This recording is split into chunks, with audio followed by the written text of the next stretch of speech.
And some of the pieces that we do to show dignity and to show care for all of our students and embracing all of those unique and wonderful differences that they bring to the classroom and really ensuring that they feel seen and heard and valued in the space, that's a necessary prerequisite for them to feel safe enough to take that incredible risk of learning, which is a huge leap for any of us to learn something new that's hard. And we ask kids to do that all day long, every day. Welcome to Rainbow Skies for Teachers, the go-to show dedicated to teachers who want to make a big difference in education. Whether you're in your first few years or well into your teaching career, we are here to inspire, support, and empower you with bite-sized tips, simple strategies, and the motivation to lead an education revolution, one classroom at a time. We're Ashley and Alicia from Rainbow Sky Creations, two Aussie teachers who love all things teaching and learning. We are here to help you thrive as you work toward making an impact in your students' lives while loving your life as a teacher. We are here to help you bring joy, simplicity, and creativity into your classroom on the daily, because there are rainbows ahead, my friend, and together we're unstoppable. Let's get into today's episode.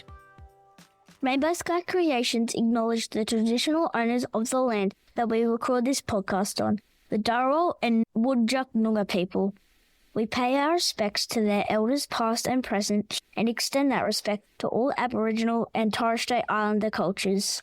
Welcome back to Rainbow Skies for Teachers. Today's episode is all about the transformative power of connection in education and how shifting our focus from behaviour to meaningful conversations can unlock incredible growth for our students. Now, I'm beyond excited to introduce to you two incredible educators who are passionate about helping teachers build stronger connections with their students. We all know how no learning is really going to happen until we have a really good connection with the students in our class.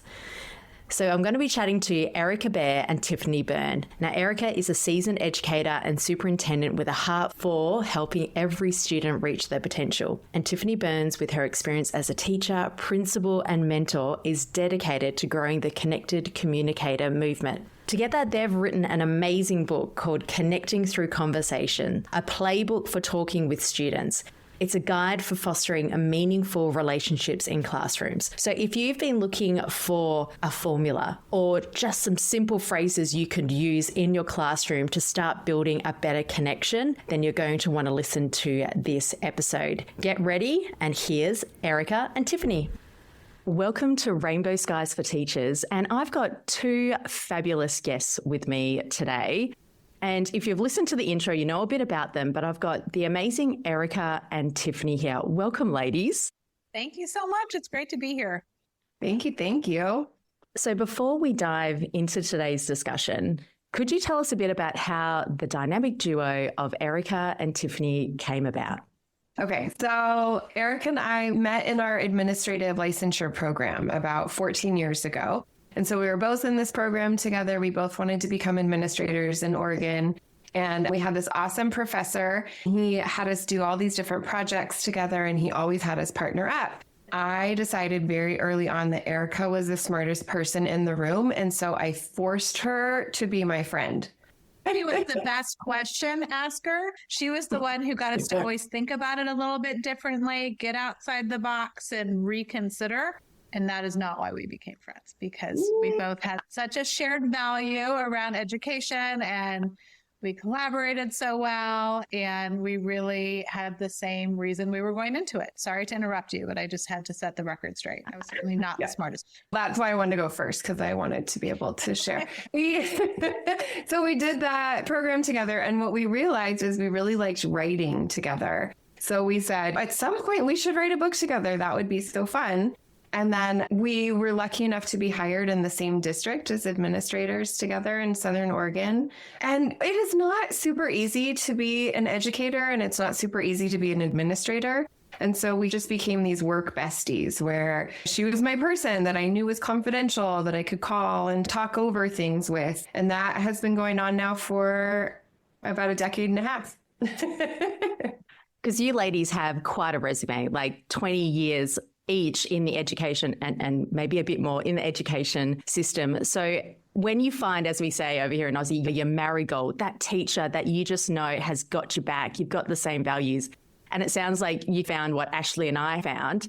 You ladies have found that. With your love of writing, that led to you writing your book, which is called Connecting Through Conversations. Yep, a playbook for talking with students. And how many teachers out there need that playbook? I think when we have a course for new teachers and we made it a membership, changed it up, but we would always get the same kind of question coming through of like classroom management. How do I connect with the students? How do I manage all these students? And it seems like you ladies have given us the playbook, the formula to be able to make it more effortless. Before we dive straight deep into this book, let's just get to the start of when we talk about connected relationships in education, what does that mean to you and why are these connections so vital for effective learning?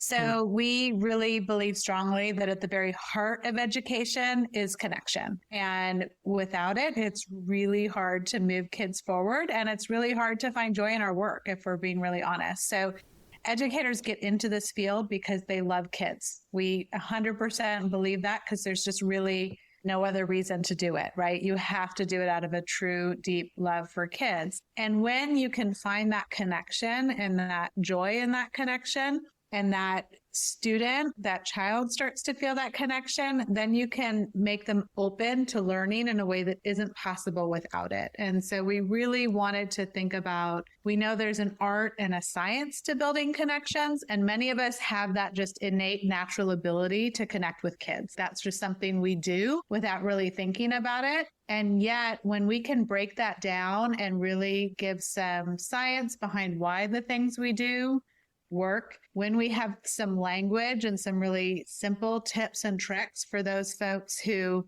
maybe it comes a little bit more difficult or it doesn't feel quite as natural, then we can really spread it across our system. And when we have a whole school where every single child feels connected, it's transformative. So that's why we started there and focused there. It's at the heart of everything that we do in school. And it sounds like that ripple effect, like if the students are feeling connected, like how many times have we gone into staff rooms and felt the disconnect in the staff room?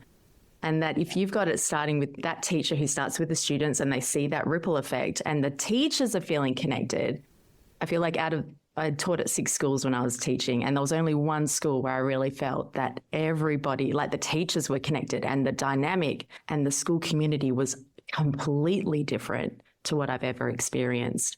So let's dive into a bit of the science. What would be the science behind the values of the connected relationships and connection and building on that? So what we know is that first, Erika and I actually have a formula, which sounds a little silly, but Erika was saying, when we really sat down to say, what is it that makes these strong relationships? We found that there are 3 pieces that are absolutely crucial, and that's listening, dignity, and trust. And we have a whole bunch of different strategies for how you can do all of those things, like the step-by-step practical things and sentence stems. But a huge part is that it really comes down to, first of all, we care. Like Erika talked about at the very beginning, we care about kids. And so we know that the listeners that are educators that are listening to a podcast on education, they care about kids. The people who don't know that are kids. Like kids come into school every single day and think, oh my goodness, every single grown-up who works here loves me. They care about me. They're dedicated. They're committed to my success. Like they don't think that. They come in with their own stuff and their own backgrounds. And perhaps they've been around adults who haven't been safe or they haven't felt trusting of. And so it's our job. We talk a lot in our book about caring out loud. And the idea is that our kids know that we deeply care about them. And so we've got different strategies that you can use and different sentence stems and just being really clear and intentional and explicit that we deeply care about you. And that's why we're doing this redirection, or that's why we're teaching you this thing. And what we're really funneling towards is building environments where students feel a deep sense of trust. Yeah, I love those 3 words, and we love formulas because it makes sense. So listen, dignity, and trust. That one, dignity, I feel like it's a word that isn't thrown out much in education, but is so relevant. I think sometimes we hear more like that word of like respect thrown out. But with dignity, we're showing that to the kids, that when we're listening, we're giving them the dignity and the time of whatever they've got to share, and trusting that whatever they say is it's truth, it's valid. That's really powerful. And there is, yeah. And we made a really intentional decision to focus on dignity as opposed to respect. Respect is also really important, and we're not indicating that we shouldn't be focused on being respectful.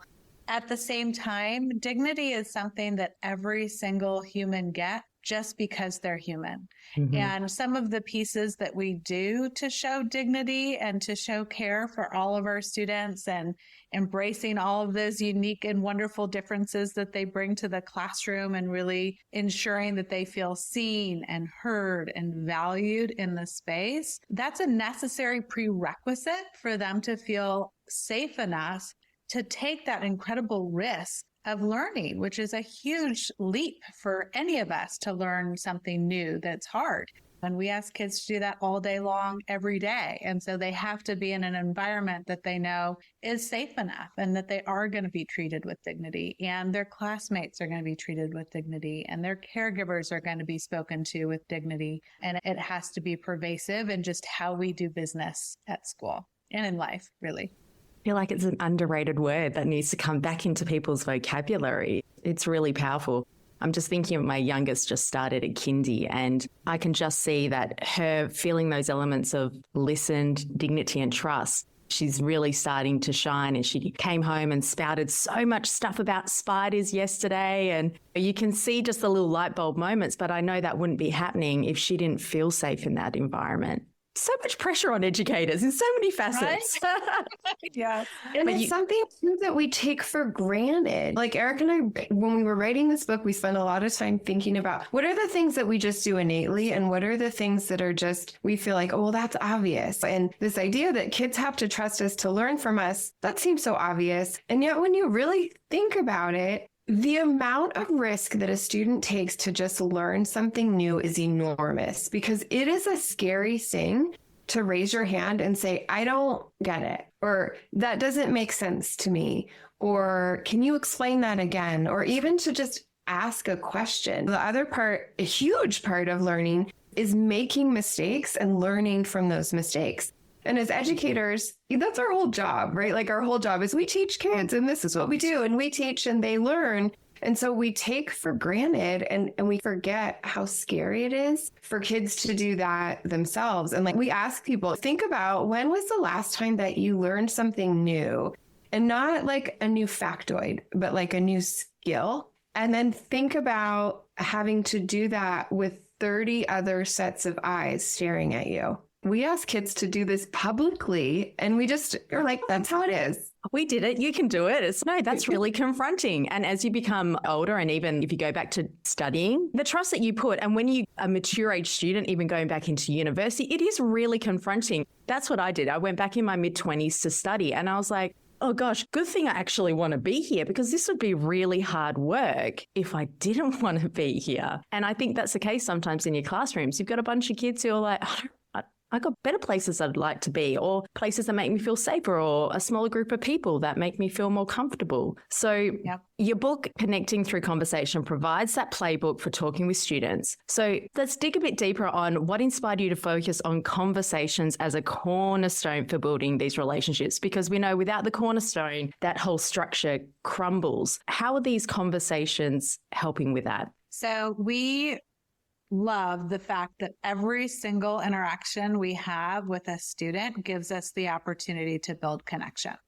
Every single conversation, no matter how high stakes or low stakes it is, it's an opportunity to build that connection with them.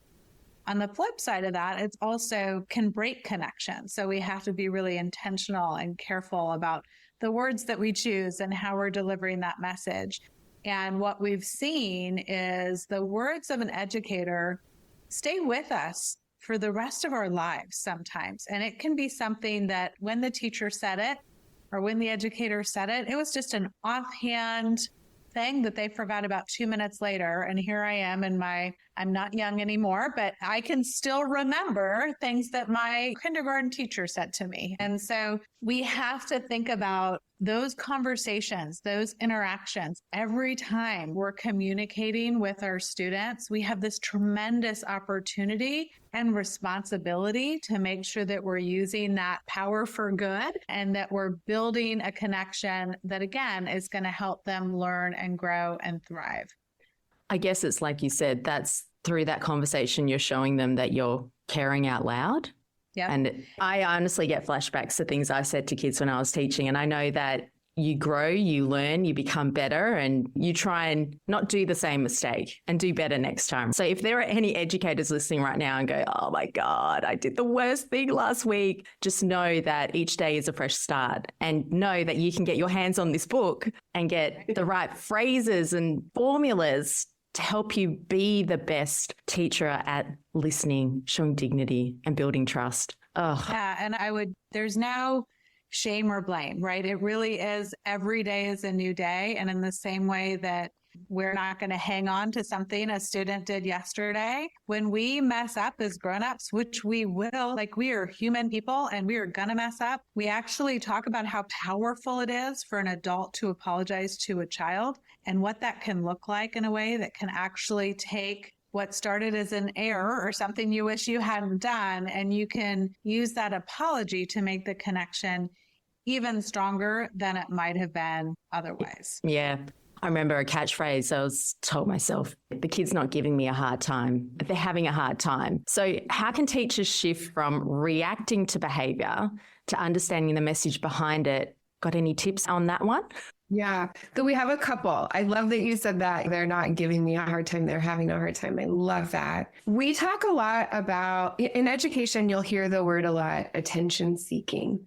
Like a student is wanting a lot of attention. And Erika and I talk about connection seeking and changing that phrase from attention seeking to connection seeking, and just thinking about how that minor shift in language changes the whole way that we think about an interaction with a student, right? If somebody is trying to get my attention or take my attention, then they're taking something from me. I'm giving them something. I have to give something up. It's draining.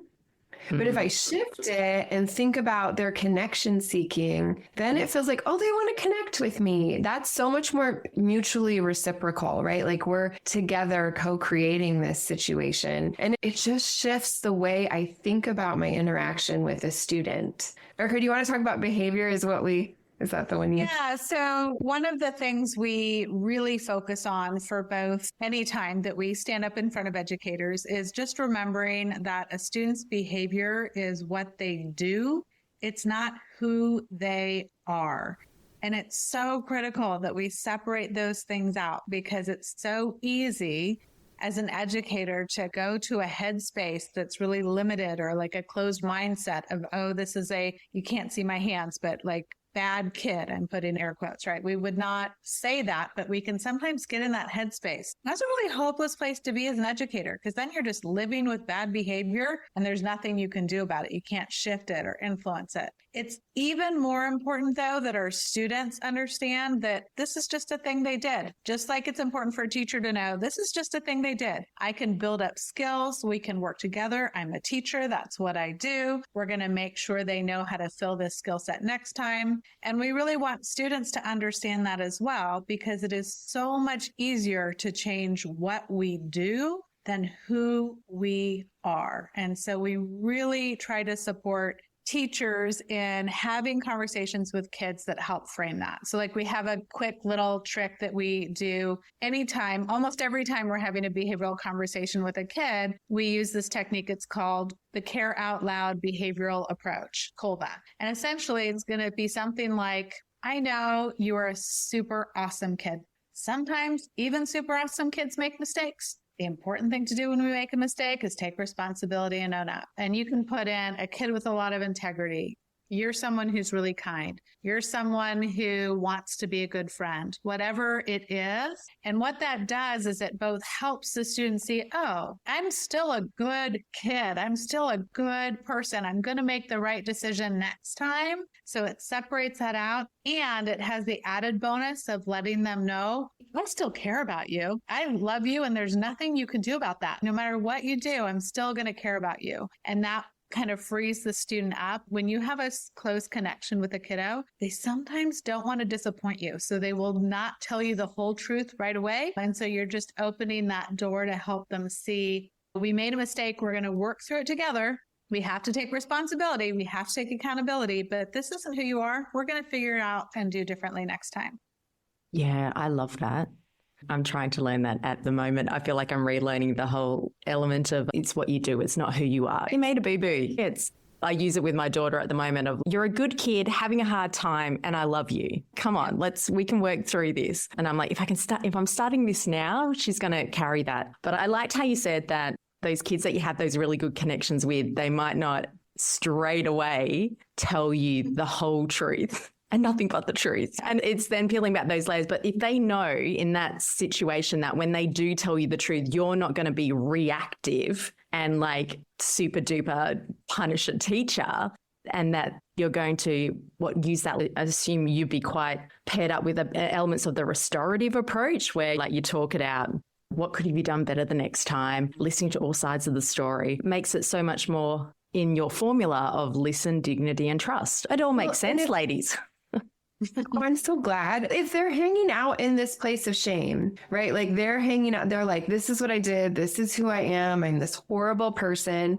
That's a really hard place to change behavior. And if we're really like, yes, we're teaching students content. Yes, we're teaching them reading, writing, problem solving, all these critical thinking skills, but we're also teaching them how to share space. We're also teaching them how to be empathetic humans. We're also teaching them just how to engage in conversation and respectfully disagree. And so such a huge part of what we're doing is teaching behavior. And when we expect that they're going to make mistakes when they're working on their math homework. We expect that they're going to make mistakes when they're writing an essay. There's a whole final and rough draft process, but we don't always expect that they're going to make mistakes with behavior. And we really need to just expect that and know that and think, what are my plans for correcting that or for redirecting that? And how do I, again, it all goes back to connection. How do I really build on our relationship to help them see that I care about them and I'm going to be with them and help them learn how to behave differently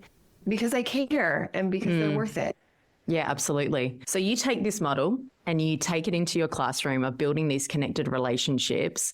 What do you notice happens to the classroom culture, to student behavior, to academic outcomes? Amazing things happen. We really had the opportunity to use Tiffany's school as a little bit of a test case when we weren't planning on writing this book at that time. It was just something where we were coming out of a hard space after COVID and really trying to figure out how we could get back to a more positive and a more connected place. And we really identified connection as what's missing, right? That is the missing ingredient. And that's why we're struggling right now. So she really did a deep dive into how can we bring back connection between our students and our educators, between our students and their peers, and then also with their caregivers and with their families. How can we bring those connections back? She got really intentional about that. Again, shared very specific skills. It's not fair to say you need to be a good listener. You have to say, this is what good listening looks like, sounds like, feels like, this is how you do it. It was a lot of scaffolded support.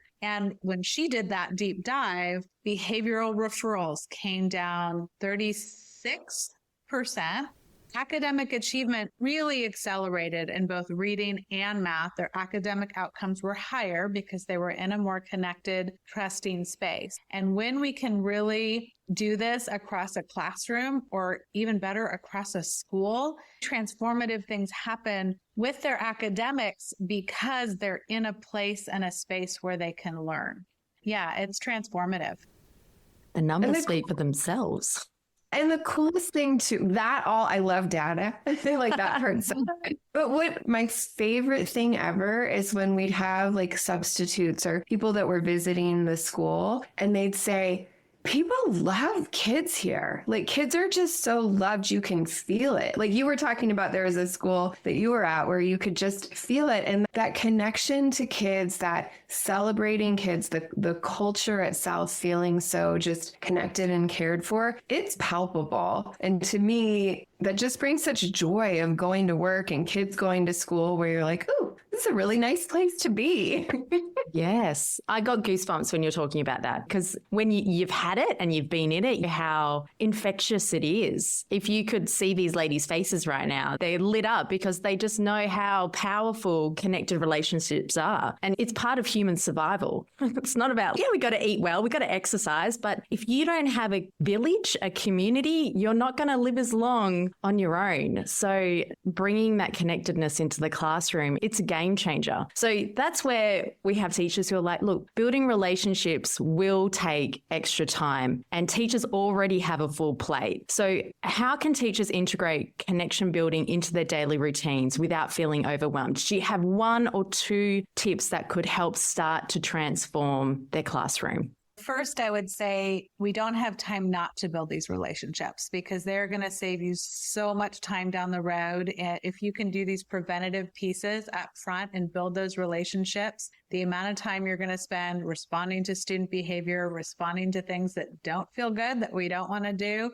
is tremendous. So it's going to save you time in the end. That's the first thing I want to share. There's a number of routines that you can integrate into your daily piece that just doesn't take time. Some of the things we recommend is pick a sentence stem, an easy thing that you can say frequently and often to your students. Just something as simple as, oh my gosh, I'm so glad you're here today. You are such a cool kid. I'm thrilled with your contribution today. Just those like little quick pieces. Paying a lot of attention to how you greet students, the kind of greeting, and then also what you say to them as they leave. We know that students hang on to the beginning and end more than any other part of their day. So we want to capitalize on that to make sure that it's building connection. And that just doesn't take time.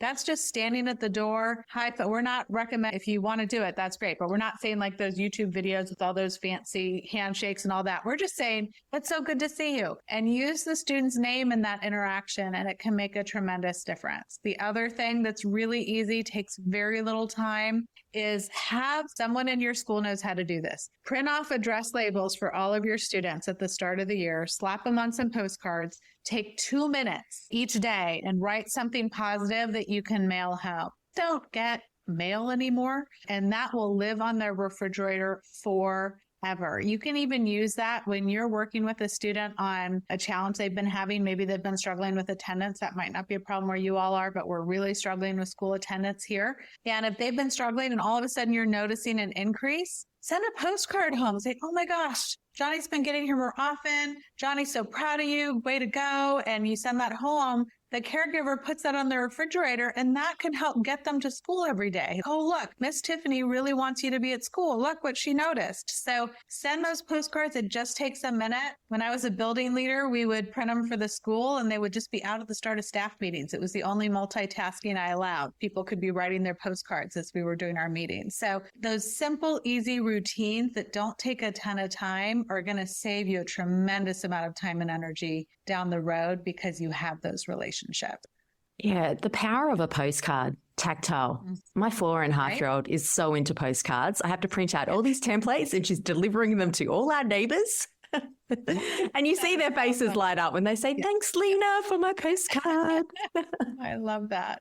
We did at our school, we also did, they were like little postcard things that we had a whole wall in our hallway at school, and those were just thumbtacked up. So you could write little postcards to each other. Again, it's not a huge part of what we're talking about is the relationship between the adults and the kids, but we also have to cultivate those relationships between the kids and each other. And I love that your child is doing that, writing those postcards, and how good it feels to the person receiving it and how good it feels to the person writing it. Mm-hmm. Absolutely. There's something really powerful in giving. And I think kids, they're so egocentric, right? They just love it being all about them. But when they start to have that experience of giving, it is contagious. It really is. I'm part of, do you guys over there have a Buy Nothing Facebook group? Yes. Yes.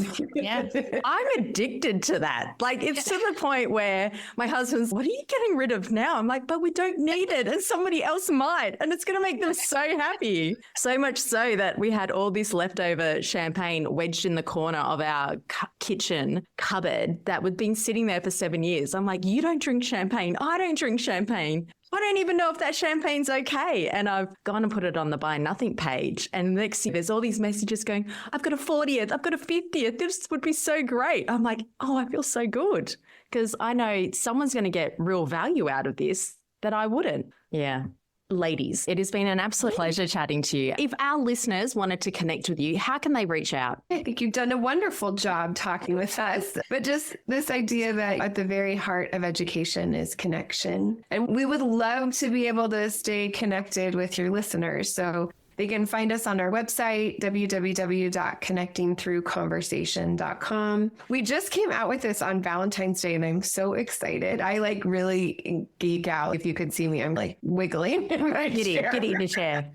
Little giddy. We do all kinds of professional development and workshops and keynote speaking all over. And folks will hear us speak and they'll say, oh my gosh, this was so great. I don't have an hour with our staff. Like we are so limited for our professional development time. So Erika and I built this online course and there are little lessons that are between 5 to 15 minutes and people can listen to those. And then there's a workbook that goes along with it where they can do reflection questions or they can talk in a group. Anyway, that just released on Valentine's Day. And if your listeners want a discount, they can put in CTC podcast and get $50 off. We also do site licenses for whole schools and folks, if they want a really significant discount, they should reach out to us and do a site license. I was having a little snoop and the topics that you talk about, if you've loved this chat and you're like, yes, I need this, my school needs this, then we'll have this all linked into the show notes so you can start to really connect with your students and see the change. Even just that stat you shared of a 36% reduction in behavior, that's huge. Imagine you taking that out and how much room that leaves for learning, for connecting with their peers, for finding an interest they like and delving into it. It's powerful stuff that you ladies are talking about. So I really appreciate you being on the show today and sharing it with our listeners.